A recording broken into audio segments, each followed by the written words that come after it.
The Eastern Pack whispered her name like a shameful secret. Mira, the Omega whose face told a story no one wished to hear. She moved like a shadow through their lives, hands that could mend broken bones and soothe fevers, yet a heart that remained splintered beneath her own scarred skin. They needed her healing touch, but averted their eyes from her marred beauty, as if her scars might somehow be contagious, as if brokenness was something you could catch, rather than something you survived. They called him the Ruthless King, Alpha Darius, whose golden eyes had witnessed the fall of empires, and whose hands had orchestrated their demise. His mercy was as rare as winter roses, his judgments as final as death itself. The 7 territories trembled at the mere whisper of his approach. What happens when fate binds together 2 souls, marked by different wounds, one visible to all, the other hidden beneath a crown? When a king who has never needed anyone suddenly finds himself at the mercy of a healer whom everyone has rejected? Some bonds are forged in the quiet spaces between heartbeats. Some destinies are written not in stars, but in the golden light that flows from fingertips that dare to touch what others fear. And sometimes, the most powerful magic of all is simply being seen by the one person who recognizes your true worth. Before we begin, remember to subscribe to our channel and turn on notifications. Every day, a new story awaits you. Now, let us begin. Mira kept her head down as she moved through the crowded marketplace, her shawl pulled tight around her scarred face. The midday sun beat down mercilessly on the bustling square, but the heat was preferable to the stares that followed her. Whispers trailed in her wake like unwanted shadows. The cursed healer, someone murmured. Can't believe they keep her in the pack, another voice added. Mira's fingers tightened around her basket of herbs. After 23 years of such comments, she should have grown numb to them, yet each barb still found its mark, piercing the armor she'd carefully constructed around her heart. The Eastern Pack had never truly accepted her, born with the rare gift of healing, an ability that manifested in warm, golden light flowing from her hands. She was both needed and reviled. The pack used her talents but shunned the scarred Omega who wielded them. Mira. The familiar voice of Elder Lyra cut through the market noise. The older woman beckoned urgently from her herb stall. Approaching cautiously, Mira noted the unusual tension in Lyra's normally composed face. The elder was one of the few who treated her with something resembling kindness, if only because she recognized Mira's value as a healer. You're needed at the palace, Lyra whispered, leaning close. Immediately, a chill ran down Mira's spine despite the summer heat. The palace? Why would they? It's the king. Lyra's voice dropped even lower. He's returned from battle. Wounded. The words hung between them, heavy with implication. King Darius, the most feared alpha in 7 territories, had never needed a healer before. Some whispered he couldn't be killed. Others claimed he healed faster than any wolf in history. All agreed on one thing. His cruelty was matched only by his power. There must be others who could... They've tried. Lyra cut her off. The royal healers can't stop the bleeding. Something about the weapon. They say it was enchanted. Mira's stomach knotted. Magic-infused weapons were rare and deadly, designed specifically to counter a shifter's natural healing abilities. The messenger said to come at once, Lyra continued, pressing a small bundle into Mira's hands. These are my rarest herbs. You may need them. Mira's fingers trembled as she accepted the package. If the royal healers couldn't help him, you're stronger than them. Lyra's eyes held a surprising faith. Your gift. It's different. Different. The word echoed in Mira's mind as she made her way toward the imposing stone palace that loomed over their territory. Her gift had always been different, manifesting not just in skill, but in raw power that sometimes frightened even her. It was the reason the pack kept her despite her status as a scarred, unmated Omega, a living reminder that not all who survived the Great Plague emerged unscathed. The palace guards regarded her with open suspicion as she approached, their nostrils flaring at her scent, or rather, the lack of it. Another cruel jest of fate. The same illness that had scarred her face had muted her natural Omega fragrance, leaving only the faint smell of herbs and healing tonics that clung to her skin. I was summoned, she said, keeping her eyes lowered. For the king. The guards exchanged glances before one nodded curtly. Follow me. The corridors of the palace stretched endlessly, each more opulent than the last. Mira had never ventured this deep into the king's domain. Few commoners had. The walls were adorned with tapestries depicting brutal battles, conquered territories, and the rise of King Darius's bloodline. Ahead, raised voices echoed from behind massive oak doors. "The fever is rising. Try the silver poultice again. He'll have our heads if he dies." The guard pushed open the doors without announcement, and the arguing voices fell silent. Inside, the royal bedchamber was chaos. Bloodied bandages littered the floor, and the air hung heavy with the metallic scent of blood and the sharp tang of medicinal herbs. And there, in the center of it all, lay King Darius. Mira's breath caught in her throat. Even in his weakened state, the Alpha exuded power. His massive frame dwarfed the bed, muscles rippling beneath bronze skin now slick with sweat. A deep wound stretched across his torso, the flesh around it an unnatural purple-black that spoke of powerful dark magic. His eyes, gold as the summer sun and just as burning, snapped to her the moment she entered. Recognition flashed in their depths, though Mira was certain they had never formally met. Perhaps he had seen her from afar, or perhaps Alphas simply knew every member of their pack, no matter how insignificant. "Who is this?" demanded a tall, elegantly dressed man that Mira recognized as Lord Thorn, the king's chief advisor. "The healer, my lord," the guard replied. "The one with the golden touch." Lord Thorn's lip curled as he took in Mira's scarred face and simple clothes.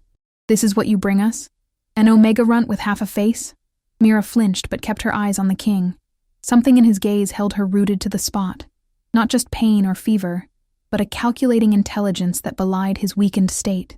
He was assessing her, measuring her worth with those molten gold eyes. "Get out!" King Darius suddenly commanded, his voice a harsh rasp that nonetheless carried the unmistakable power of an alpha order. "All of you." The room froze. Lord Thorn stepped forward.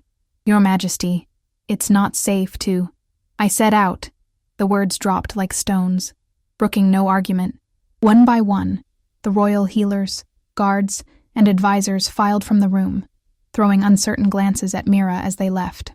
Lord Thorn was the last to go, his cold eyes promising consequences should the king's condition worsen under her care. Then the heavy doors closed, and Mira was alone with the most dangerous wolf in the 7 territories. Silence stretched between them, broken only by the king's labored breathing. Up close, she could see how grave his condition truly was.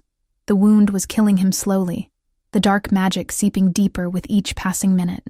"They say you can heal what others cannot," King Darius said finally, his golden eyes never leaving her face. Unlike most, he showed no disgust at her scars, only intense curiosity. I can try, Your Majesty." Mira moved closer, setting her basket on the bedside table. "May I examine the wound?" He gave a curt nod, watching as she carefully removed the blood-soaked bandages. The gash was worse than she'd initially thought, nearly a foot long and pulsing with malevolent energy. No wonder the royal healers had failed. "Witchblade," she murmured, recognizing the magical signature, forged in blood magic. "You know of such things?" There was surprise in his voice. Mira nodded, not looking up as she prepared her herbs. "My mother was keeper of the old knowledge before the plague took her. She taught me to recognize dark magic." Her fingers trembled slightly as she crushed dried wolfsbane and moonflower together.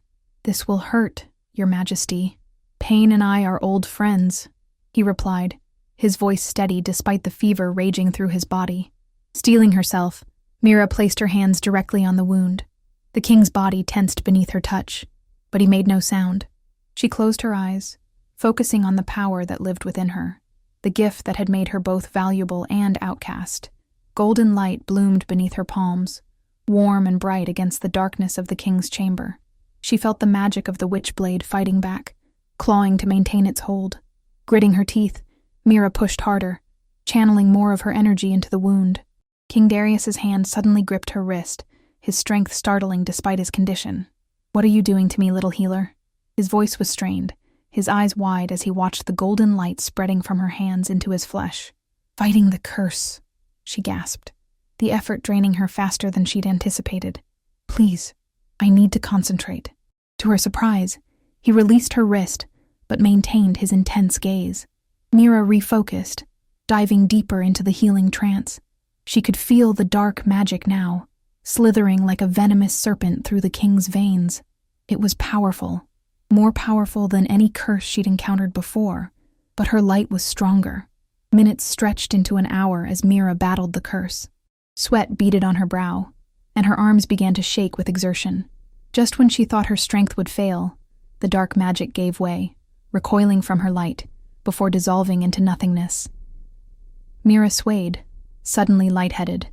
Strong hands caught her before she could fall, and she found herself looking directly into the king's face, mere inches from her own. His fever had broken, and the wound, while still angry and red, no longer pulsed with malevolent energy. "You did it," he murmured, an unfamiliar expression crossing his face. Was it surprise? Respect? Something else entirely? "The wound will still need time to heal properly," Mira said, trying to regain her composure as she gently extracted herself from his grip. "But the curse is gone. Your body can now heal naturally." King Darius studied her with those unnerving golden eyes. "They said you were different. They didn't say how powerful you are." Mira busied herself preparing a healing salve, uncomfortable under his scrutiny. Most people avoided looking directly at her scarred face. The king seemed unable to look away. "What's your name?" he asked suddenly. "Mira, Your Majesty." She applied the salve to his wound with gentle fingers, trying to ignore how his muscles tensed beneath her touch. "Mira," he repeated, as if testing the feel of it on his tongue. "Tell me, Mira, why have I never seen you at court before?" Her hands stilled momentarily. I'm not generally welcome in such places, Your Majesty." "Because of this?" His fingers suddenly brushed her scarred cheek, so lightly she might have imagined it. Mira jerked back, dropping the salve jar in shock. No one touched her scars. No one. A dangerous smile curved the king's lips at her reaction. "Interesting. You'll face down death magic without flinching, but a simple touch makes you recoil." "Forgive me," she whispered, heart pounding as she retrieved the jar with trembling fingers. It was unexpected. The king settled back against his pillows, suddenly looking tired despite the intensity that still burned in his eyes. "You should rest. The healing took much from you." "I should go," Mira said, gathering her things quickly. "The royal healers will want to stay." It wasn't quite an alpha command, but it held the same weight. "There's a chamber through that door. Use it." Mira hesitated, every instinct warning her to flee back to the safety of her modest hut at the edge of the village. But exhaustion was already pulling at her limbs, the powerful healing having drained her more than she'd realized. "As you wish, Your Majesty." She bowed slightly before retreating to the indicated chamber, feeling his golden gaze follow her every step of the way. Inside the small but luxurious room, Mira sank onto the edge of a bed softer than anything she'd ever felt. Her mind whirled with the strangeness of the day's events. She had touched the Ruthless king, had poured her healing light into his veins, had felt his life force intertwining with her own magic in ways she didn't fully understand, and he had touched her scars, not with revulsion, but with curiosity. As sleep claimed her, Mira couldn't shake the feeling that something fundamental had shifted in her world. She just couldn't begin to guess what it might mean. In the royal chamber beyond the door, King Darius lay awake, his golden eyes fixed on the ceiling as his fingers absently traced the healing wound across his torso. For the first time in years, he smiled, a smile that would have sent shivers down the spines of those who knew him best. He had found something unexpected today, something valuable, something he intended to keep. Mira woke to unfamiliar softness, her body sinking into a feather mattress that cradled her like a cloud. For one disorienting moment, she couldn't remember where she was. Then the events of the previous day crashed over her. The king's wound, the dark magic, her own golden light pushing back against the curse. Sunlight streamed through tall windows, illuminating a chamber more luxurious than any she had ever occupied. The walls were covered in rich tapestries depicting forest scenes, and the furniture was carved from dark wood polished to a mirror shine. She sat up slowly, testing her strength. The healing had drained her more severely than she'd initially realized, leaving a bone-deep weariness that would take days to fully dissipate. Still, she needed to check on the king's wound, then return to her hut before rumors spread through the pack. Her simple dress had been removed while she slept, replaced by a silk nightgown of deep emerald that whispered against her skin as she moved. The thought of someone undressing her while unconscious sent heat flaring across her cheeks. On a nearby chair lay clothes she didn't recognize, a gown of pale blue that looked to be her size, alongside undergarments of fine linen. Mira hesitated, torn between gratitude for the clean garments and discomfort at their obvious quality. These were not the clothes of a common healer. A soft knock at the door interrupted her thoughts. "Enter," she called, hastily wrapping a blanket around herself. A young woman slipped into the room, her eyes downcast in the manner of a well-trained servant. "Good morning, miss. I've brought breakfast and fresh water for washing." She set a tray on a small table before moving to pour water into a basin by the window. "Thank you," Mira said, eyeing the tray laden with fruits, bread, and cheeses. More food than she typically ate in a day. "How is the king this morning?" The servant girl glanced up, surprise flickering across her face. "His Majesty is, well, very well, considering." She hesitated, then added in a hushed tone, "They're saying you worked a miracle, that no one else could have saved him." Mira shifted uncomfortably. "I only did what I could. The entire palace is talking about it." The girl's eyes lingered briefly on Mira's scarred face before darting away. "About you." A familiar knot formed in Mira's stomach. She knew well what such talk usually entailed.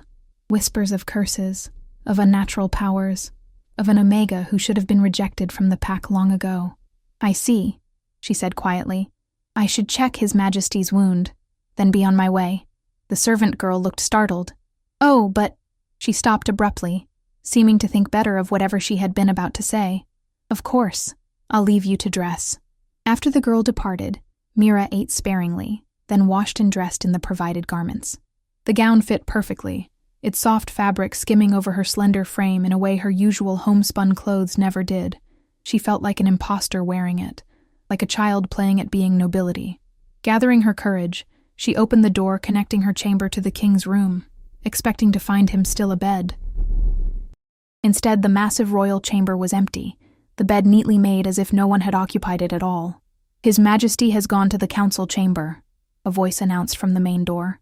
Mira turned to find Lord Thorne watching her with cold, calculating eyes.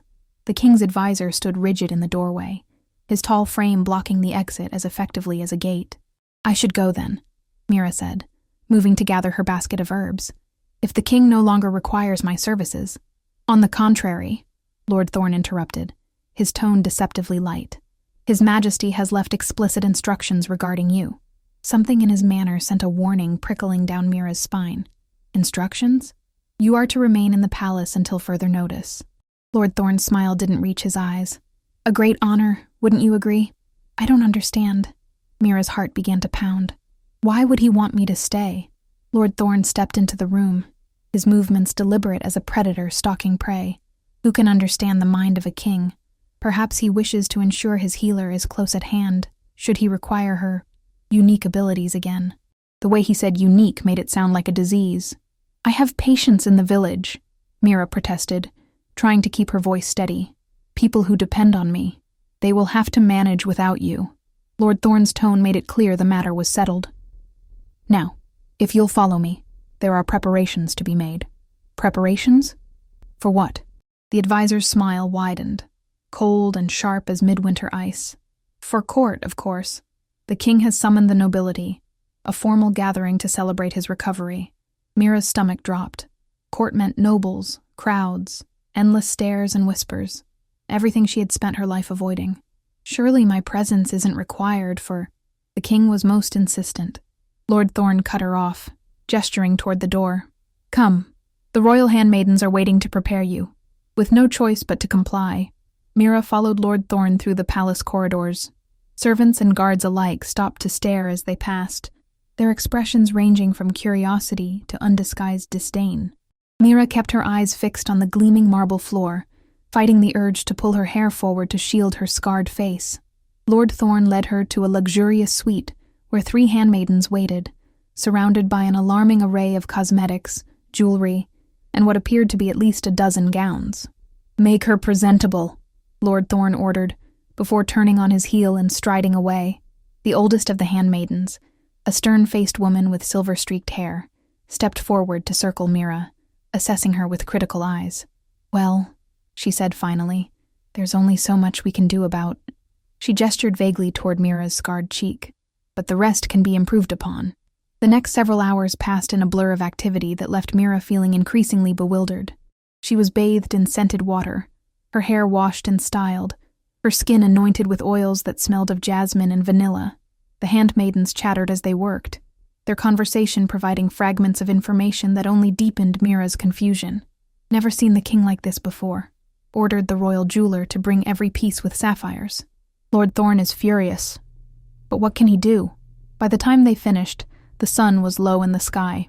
Mira hardly recognized her reflection in the polished silver mirror they held before her.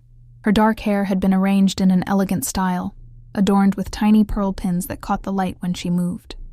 The gown they had chosen, a deep blue that matched her eyes, was more exquisite than anything she had ever worn, its bodice embroidered with silver thread and tiny crystals that glittered like stars.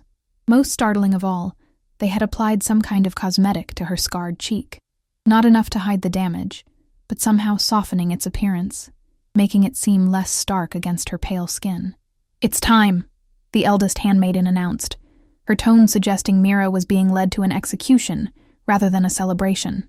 2 guards appeared to escort her through the palace to the grand hall. As they approached, the rumble of many voices grew louder, sending Mira's anxiety spiraling. How many people were gathered inside? What did the king intend? The massive doors swung open, and conversation abruptly ceased. Hundreds of eyes turned toward her as she stood frozen in the entrance. The grand hall was packed with nobility from throughout the Eastern Pax territories, lords and ladies in their finest attire, warriors adorned with the emblems of their rank, elders wearing the ceremonial robes of their stations. At the far end of the hall, seated on a throne of dark wood and silver, was King Darius. Even from a distance, the change in him was remarkable. Gone was any trace of the wounded man she had healed. He sat, with the easy confidence of absolute power, his massive frame adorned in formal attire of black and silver. A crown of twisted silver set with amber stones rested on his dark hair, the color deliberately chosen to echo his extraordinary golden eyes. Those eyes found her immediately, as if he had been waiting for her appearance. Something flashed in their depths. Satisfaction, perhaps, or triumph. "Approach," he commanded, his deep voice carrying effortlessly across the silent hall. Mira's legs moved without conscious direction, carrying her down the center aisle between the parted crowd. Whispers followed in her wake, growing louder with each step. "The scarred Omega. They say she saved him with magic. Unnatural. Why would he?" She kept her gaze fixed on the dais ahead, refusing to acknowledge the stares that weighed on her like physical burdens. Lord Thorne stood at the king's right hand, his expression carefully neutral, though tension radiated from his rigid posture. When Mira reached the foot of the dais, she sank into a deep curtsy, head bowed as protocol demanded.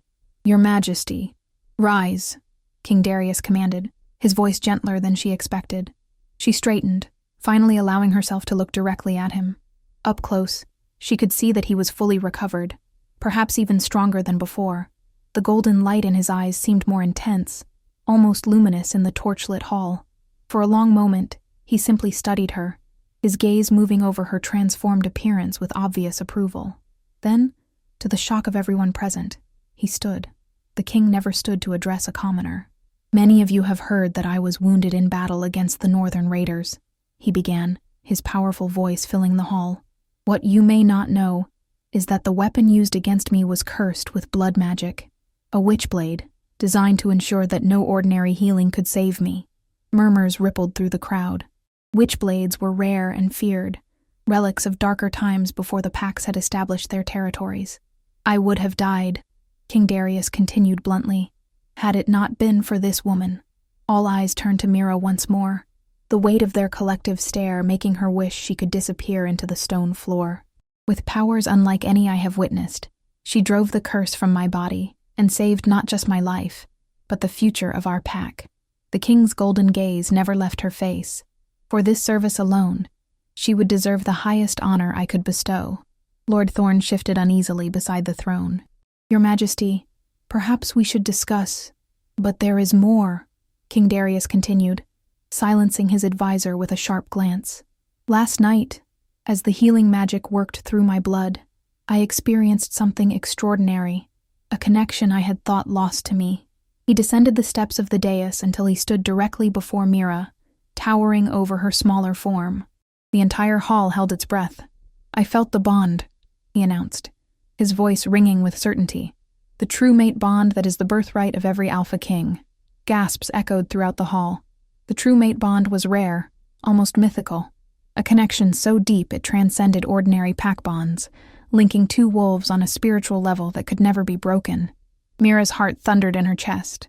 Surely he couldn't mean. "Mira of the Eastern Pack," King Darius said, taking her trembling hand in his much larger one. "You are my true mate, revealed to me through the magic of your healing touch." The hall erupted in shocked exclamations. Lord Thorne's face had gone ashen, his knuckles white where he gripped the edge of the throne. "Tomorrow at midday," the king continued, raising his voice above the growing tumult, "she will become my queen." Mira swayed on her feet, certain she had misheard. This couldn't be happening. The king, the ruthless king whose very name struck fear into the hearts of enemies and allies alike, could not possibly be claiming her as his mate. Her, the scarred Omega, whom the pack barely tolerated. "Your Majesty," she whispered, her voice shaking, "there must be some mistake." His golden eyes narrowed, and his hand tightened around hers. "I do not make mistakes, little healer," he replied, his tone carrying a warning edge despite the endearment. "And neither does fate." Before she could protest further, he turned back to address the stunned nobility. "Prepare for the mating ceremony. I expect every member of this court to attend and pledge their loyalty to your new queen."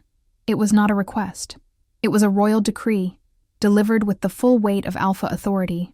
The court bowed as one, though many faces showed barely concealed shock or outrage. Lord Thorne's expression was thunderous as he too bent his knee, his eyes fixed on Mira with undisguised loathing. "Come," King Darius said, offering Mira his arm as if they were already mated. "We have much to discuss before tomorrow." Like a sleepwalker, Mira placed her hand on his offered arm, feeling the solid strength of him beneath the fine fabric of his formal attire. As he led her from the grand hall, whispers erupted in their wake, spreading like wildfire through the assembled nobility. The scarred Omega would be queen. The ruthless king had claimed his true mate, and the entire Eastern Pack would never be the same again. In the shadows of a side corridor, Lord Thorne watched them go, his face a mask of cold fury. Beside him, a hooded figure leaned close to whisper in his ear. "This changes everything," the figure murmured. "We must act quickly." Lord Thorne nodded once, his eyes never leaving the retreating forms of the king and his unexpected queen-to-be. "Tonight," he agreed. "We move tonight." The royal chambers were eerily quiet, as King Darius led Mira through doors guarded by stone-faced sentinels. No one spoke as they passed, but she felt the weight of curiosity and judgment in every glance. Her mind raced, desperately trying to make sense of what had just happened in the great hall. True mates. The words echoed in her thoughts, impossible and terrifying. The king closed the heavy doors behind them, the sound resonating with finality. For the first time since the public declaration, they were alone. "You're afraid," he stated, watching her with those unnerving golden eyes. Mira swallowed hard.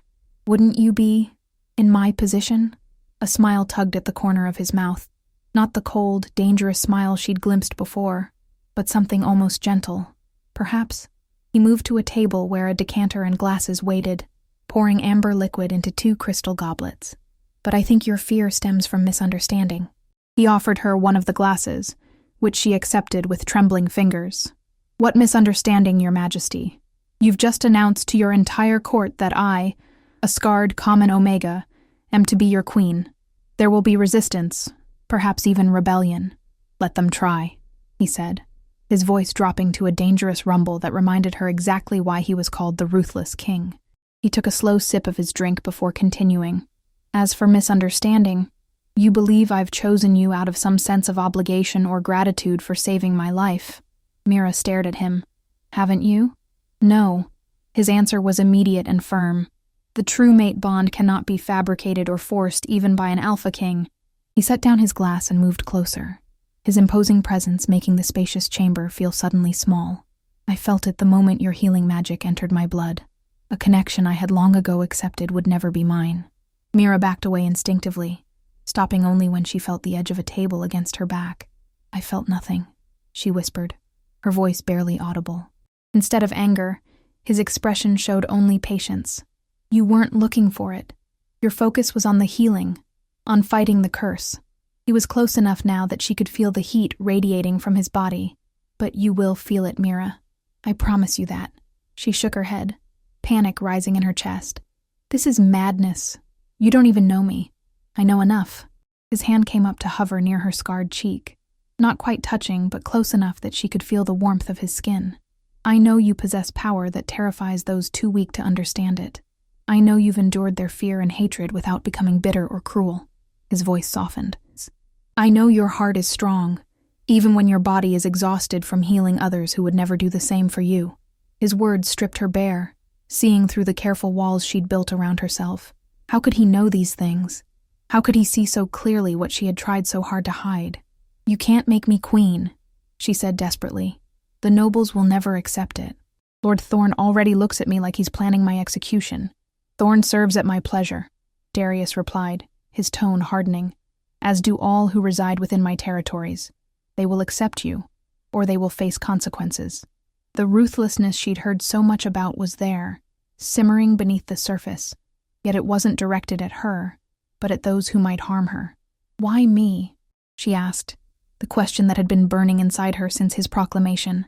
"Of all the wolves in the 7 territories, why would fate bind you to someone like me?" Something flashed in his golden eyes, not pity, which she had come to recognize all too well, but understanding. "Because, little healer," he said softly, "the most powerful alphas need mates who match their strength in different ways." His fingers finally made contact with her scarred cheek, the touch feather-light.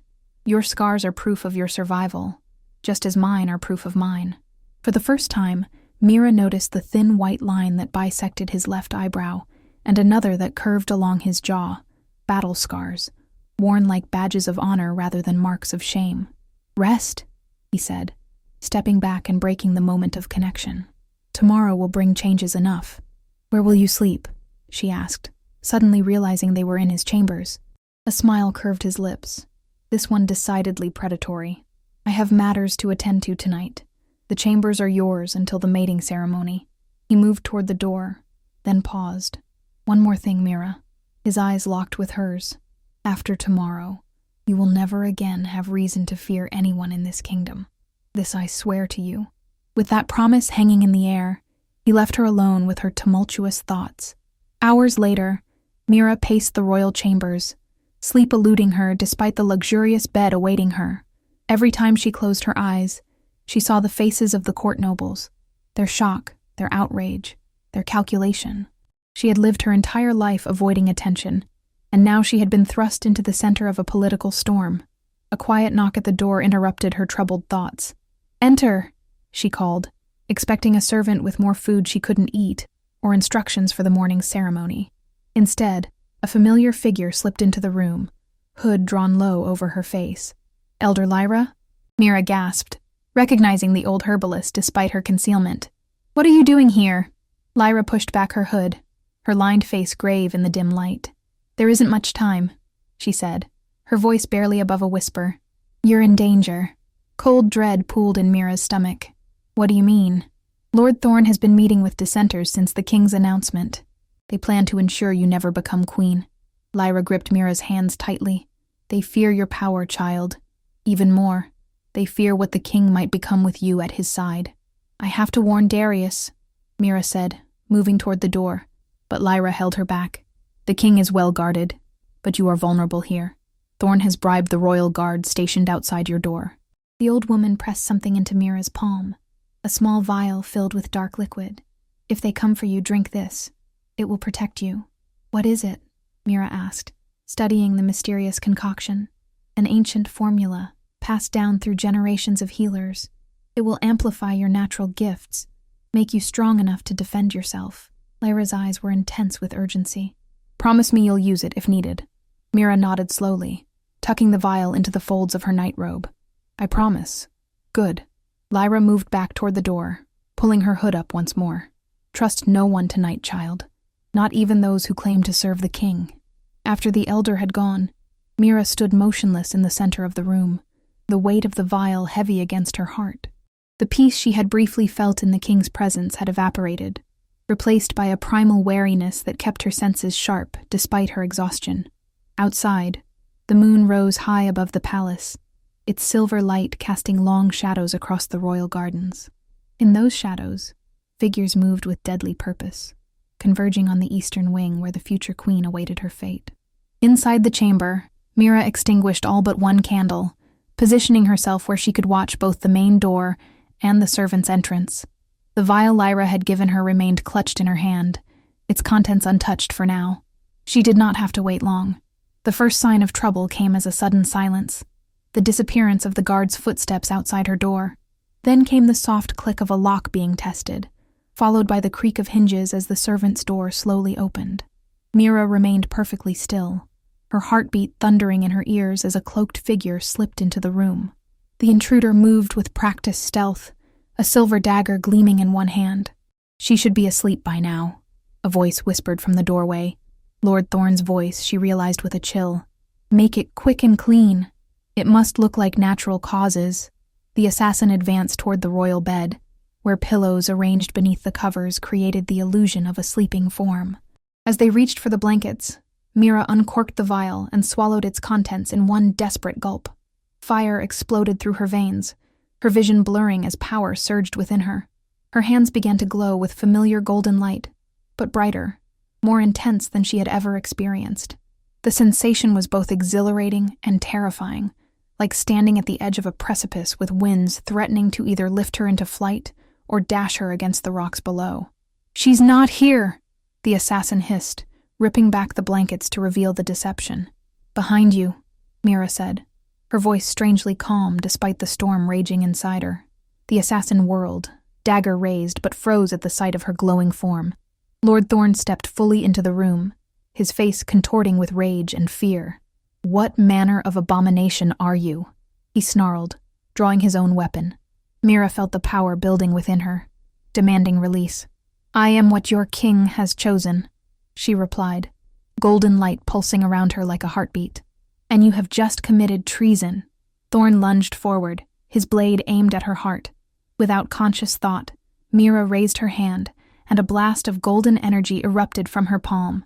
The force sent both men crashing against the far wall, their weapons clattering uselessly to the floor. The door to the corridor burst open, and royal guards poured into the chamber, swords drawn. Behind them came King Darius himself, his golden eyes blazing with fury as he took in the scene before him. "Your Majesty," Lord Thorne gasped, struggling to his feet. "We caught an assassin trying to reach the Omega. I came to stop." "Silence." The single word, spoken quietly, nevertheless reverberated with alpha power. Darius's gaze shifted to Mira, who stood trembling in the center of the room, golden light still flowing around her like water. "Are you harmed?" She shook her head, unable to form words as the strange power continued to course through her body. The king turned back to Thorne, his expression terrifyingly calm. "I've known of your treachery for some time, old friend. I simply needed proof." He nodded to the guards. "Take them to the dungeons. I will deal with them personally at dawn." As the traitors were dragged away, Darius approached Mira slowly, as one might approach a wounded animal. "What's happening to you?" he asked, genuine concern breaking through his controlled demeanor. "Elder Lyra," she managed, her voice strained. "She gave me something, to protect myself, but I can't control it." Understanding dawned in the king's eyes. The amplification elixir. It's forbidden magic, powerful, but dangerous for those unprepared. He reached for her, seemingly unafraid of the golden energy still emanating from her skin. The moment his hands touched her shoulders, something extraordinary happened. The wild, chaotic power that had been building inside her suddenly found focus, flowing between them in a circuit of golden light. Mira gasped as new sensations flooded her consciousness.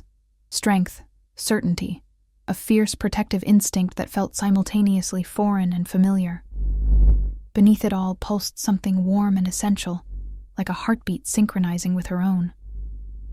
"The bond," she whispered, understanding dawning at last. "I can feel it." Darius's smile was triumphant, yet tender. "Yes, little healer. Now do you believe?"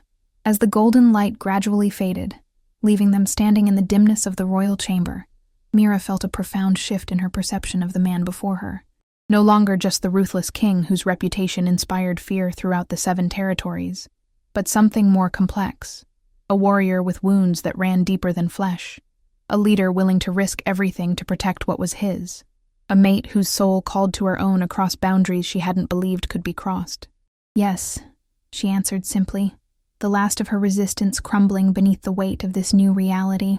I believe.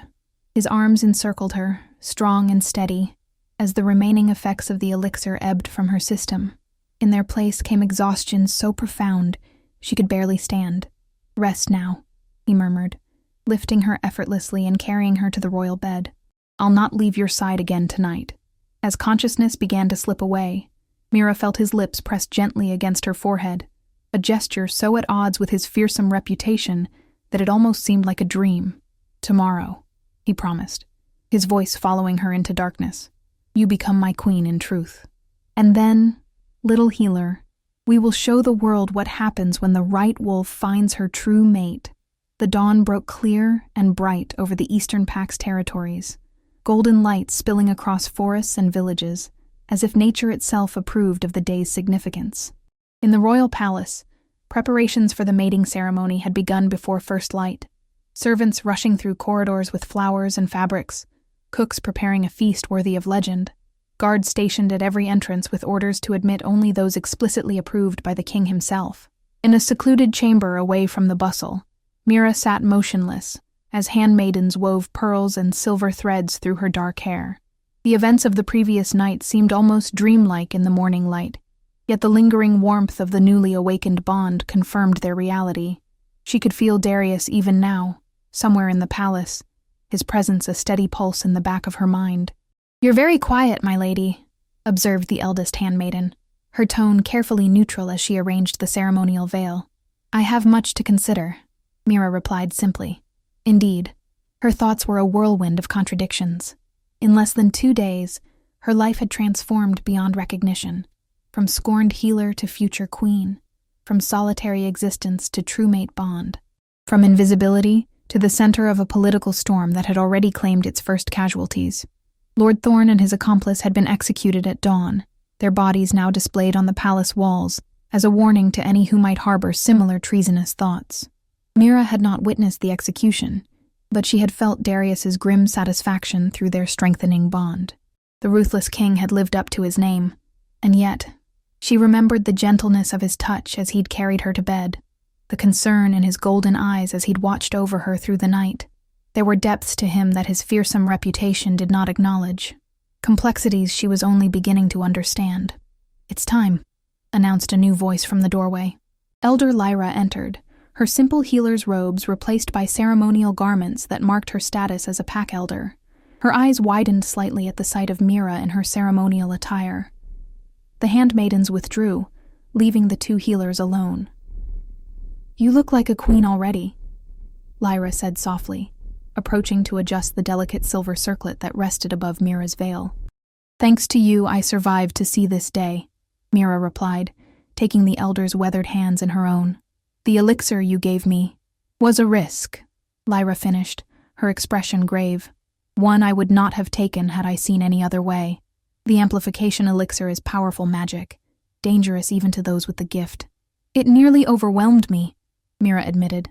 But when the king touched me, she hesitated, still processing the extraordinary sensation of their powers merging, creating something greater than either could manifest alone. Lyra nodded knowingly. The true mate bond. It balances and enhances what exists in each partner. Her eyes studied Mira with newfound respect. You must understand what this means, child. A true alpha-omega pairing is rare enough, but one with both partners possessing magical abilities. Such a union hasn't been seen in the 7 territories for generations. Magical abilities? Mira shook her head in confusion. The king has no magic. He's an alpha. Powerful, yes, but did you never wonder why his eyes are gold when no other wolf in his bloodline shows the trait? Lyra interrupted. Or why his wounds always healed faster than any alpha in memory? Why enemies who looked directly into his eyes in battle often froze, unable to strike? Mira stared at the elder, pieces falling into place. The way Darius had directed her chaotic power last night, channeling it with a familiarity that should have been impossible for someone without magical aptitude. He has the gift, she whispered, but different from mine. Where your power heals and nurtures, his commands and protects, Lyra confirmed. Opposite sides of the same ancient magic. Together, she trailed off, her her expression both awed and concerned. Together, there is no telling what you might accomplish. Before Mira could respond, a ceremonial horn sounded from the palace grounds, its deep note reverberating through stone walls, the signal that the ceremony would soon begin. "It's time," Lyra said, offering her arm in the traditional gesture of an elder escorting a bride. "The king awaits his queen, awaits." The mating ceremony was to be held in the sacred grove, a circle of ancient oak trees at the heart of the palace grounds, their massive trunks and intertwining branches creating a natural cathedral open to the sky above. As Mira approached the grove's entrance, she could hear hundreds of voices within, the assembled nobility and common folk alike gathered to witness the unprecedented union. She paused at the threshold, suddenly overwhelmed by what awaited her. Through the bond, she felt a questioning pulse from Darius, concern, reassurance, and beneath it all, an impatience that made her smile despite her nervousness. "Ready?" Lyra asked softly. Mira took a deep breath and nodded. As they stepped into the grove, a hush fell over the gathered crowd. The central clearing had been transformed with flowering vines and silver ribbons that caught the dappled sunlight filtering through the canopy above. At its center stood a circle of white stones, and within that circle waited King Darius. He wore formal attire of deep midnight blue, adorned with silver embroidery that echoed the stars. His crown rested on his dark hair, amber stones gleaming like captured sunlight, but it was his eyes that commanded attention, molten gold that found her instantly, ignoring the hundreds of others present. Through their strengthening bond, Mira felt his reaction to her appearance, surprise, admiration, and a possessive pride that warmed her from within. The ceremonial gown she wore was unlike anything she had ever imagined wearing, silver white silk that seemed to capture and reflect the light, its bodice embroidered with sapphires and moonstones that matched her eyes. The delicate veil obscured her scarred face without hiding it completely, a compromise between tradition and truth. As she moved toward the stone circle, whispers followed her progress. Unlike the previous night, however, they were not all hostile. Many eyes watched with genuine curiosity, some even with hope. News of Lord Thorne's treachery and subsequent execution had spread quickly, along with rumors of the future queen's power. When Mira reached the circle's edge, Lyra released her arm with a respectful bow, stepping back to join the other elders. Only then did Darius extend his hand, inviting her to cross the threshold and join him within the sacred space. Their fingers touched, and the bond between them pulsed with renewed strength. Mira felt suddenly, absolutely certain that this was right, that whatever fate had brought them together had done so for reasons greater than either of them yet understood. The high priest stepped forward, his white robes stark against the vibrant greens of the grove. His voice carried clearly as he began the ancient ritual, calling upon the spirits of the first wolves to witness and bless the union. "Today we gather to celebrate a bond as old as our kind," he intoned, raising his hands toward the sun-dappled canopy above. "The joining of Alpha and Omega, of strength and nurturing, of protection and healing." As the ritual progressed, Mira became aware of a subtle change in the atmosphere of the grove. The air seemed to thicken, charged with an energy that made the fine hairs on her arms stand on end. Through the bond, she sensed that Darius felt it too, an awakening of something ancient and powerful, responding to their presence. When the time came to speak the traditional vows, Darius's voice rang with absolute conviction, his golden eyes never leaving hers. "I claim you as mine to protect, to honor, to cherish until death and beyond. My strength is your shield, my territory your haven, my life forfeit before harm comes to you." As Mira repeated the Omega's vows in return, promising nurturing, counsel, and loyalty, she felt the bond between them strengthening with each word, becoming an unbreakable tether that connected not just their bodies, but their very souls.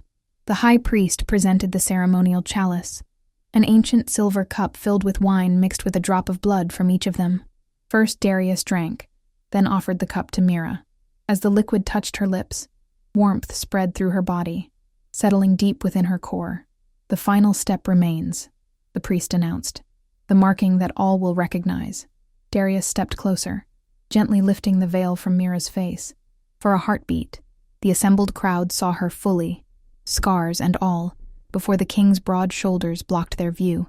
His hands cradled her face with surprising gentleness, thumbs brushing over her cheekbones. "Mine," he murmured, so softly that only she could hear. Then he lowered his head to the junction where her neck met her shoulder, his breath warm against her skin for a moment before his teeth found their mark.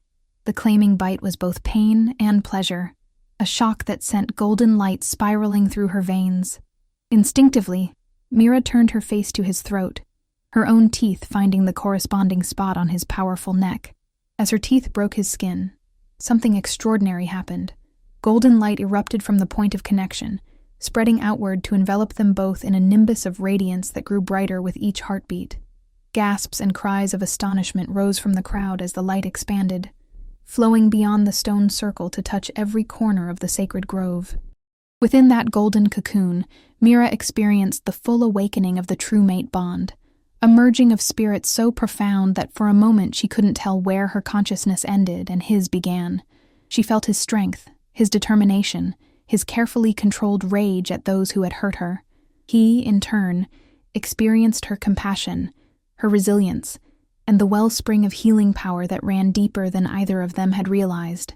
When the light finally receded, they stood transformed, not just king and queen, alpha and omega, but something the 7 territories had not seen in centuries, a true power pair, their individual gifts amplified and balanced by the completed bond. The high priest was the first to kneel, his face awestruck. "The blessing of the first wolves," he whispered, "a sign of favor, not seen in living memory." One by one, the assembled nobles and commoners followed suit, bending knee to their king and new queen. Even those who had arrived harboring doubts or resistance could not deny the significance of what they had witnessed. Darius turned to face their subjects, his arm protectively around Mira's waist. "Rise," he commanded, his voice carrying that natural alpha authority. "Today marks not just a union, but a new beginning for the Eastern Pack." His golden eyes swept the crowd, lingering meaningfully on those nobles who had been closest to Lord Thorn. "My queen brings gifts our territories have long needed, healing, compassion, and wisdom to balance strength. Those who serve her, serve me. Those who move against her, move against me." His voice dropped to that dangerous register that had earned him his fearsome reputation. "And we all know what happens to those who move against the king." A shiver passed through the assembled pack members, the recent execution of Lord Thorn fresh in everyone's mind. "But today is for celebration, not warnings," Darius continued, his tone lightening. "Let the feast begin." As they processed from the sacred grove toward the palace, where tables groaned under the weight of the wedding feast, Mira caught fragments of conversation from the crowd. "Never seen anything like that light. They say her healing powers are a gift from the first wolves themselves. Perhaps her scars are a mark of favor, not shame." Most surprising of all was the change in how people looked at her. Where once there had been disgust or pity, now there was curiosity and even respect. The scarred Omega had become their queen, touched by ancient magic, and claimed by the most powerful alpha in 7 territories. "You're thinking too hard," Darius murmured in her ear as they entered the great hall. "I can feel it through the bond." Mira smiled up at him, still marveling at how natural it felt to be at his side. "I'm adjusting to a rather significant change in circumstances," she replied dryly. His answering smile was warm with promise. "The most significant changes are yet to come, little healer." His gaze dropped briefly to her lips. "But those are for later, when we're alone." Heat bloomed in her cheeks, and through the bond she felt his satisfaction at her reaction. There would be much to learn about being his queen, his mate, his partner in the strange magic they now shared. But for the first time in her life, Mira felt no fear of the future, only anticipation. As they took their places at the head table, accepting the bows and congratulations of nobles who had sneered at her just days before, Mira caught sight of Elder Lyra, watching from a quiet corner of the hall. The old healer raised her cup in a silent toast, her eyes filled with knowing approval.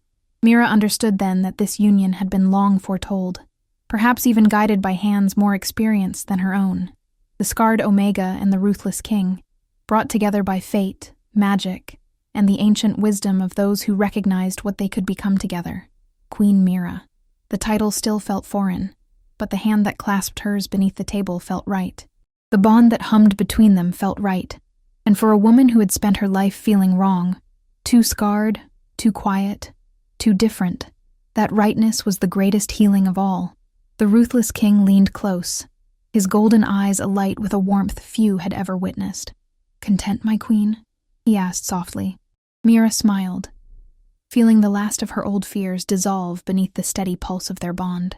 "For the first time in my life," she replied honestly. "Completely." And in that moment, as golden light flickered briefly between their joined hands, both healer and warrior knew that the greatest chapter of their story was only just beginning. If you enjoyed this story, a like or comment really helps.